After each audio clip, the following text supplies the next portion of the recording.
Australia حکومت نے آئندہ سال 2025 کے لیے ہنرمند افراد کی کمی کو پورا کرنے کے لیے 110 نئے شعبہ جات کی فہرست مرتب کی ہے، جس کے لیے ہزاروں غیر ملکی کارکنان کی ضرورت ہے۔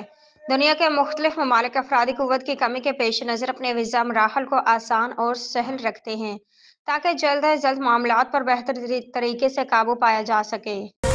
ٹھٹھا دھند کے باعث صبح سندھ کے شہر ٹھٹھا سمیت ملک کے مختلف مقامات پر ٹریفک حادثات میں 8 افراد جاں بحق ہو گئے۔ تفصیلات کے مطابق سندھ کے شہر ٹھٹھا میں گھارو کے قریب قومی شاہراہ پر دھند کے باعث 6 گاڑیاں ٹکرا گئی۔ حادثے میں 5 افراد جاں بحق جبکہ 12 زخمی ہو گئے۔ لاشیں اور زخمیوں کو سول ہسپتال ٹھٹھا منتقل کیا گیا۔ جاں بحق افراد میں شعیب، رحمان، ندیم، معین اور گلزمان شامل ہیں۔ 12 زخمیوں میں سے 4 کی حالت تشویشناک بتائی جا رہی ہے، جنہیں کراچی منتقل کر دیا گیا ہے۔ اس حادثے میں بروقت طبی امداد نہ ملنے پر 3 افراد موقع پر ہی جاں بحق ہو گئے تھے۔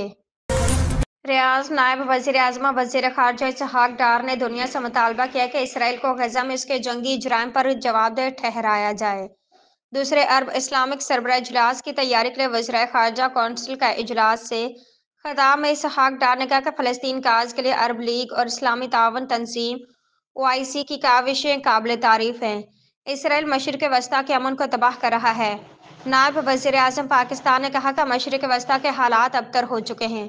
اسرائیل عالمی قوانین کی کھلے عام خلاف ورزیاں کر رہا ہے۔ غزہ کے لیے بین الاقوامی امداد کی فراہمی کو بھی محدود کیا گیا۔ اسرائیلی فورسز غزہ جنگی جرائم کا ارتکاب کر رہی ہے۔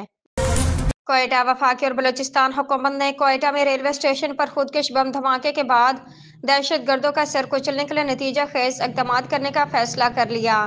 وفاقی وزیر داخلہ محسن نقوی اور وزیر اعلیٰ بلوچستان سرفراز بگٹی کی زیر صدارت اہم اجلاس ہوا، جس میں کوئٹہ ریلوے اسٹیشن خودکش بم دھماکے کی ابتدائی رپورٹ پیش کی گئی۔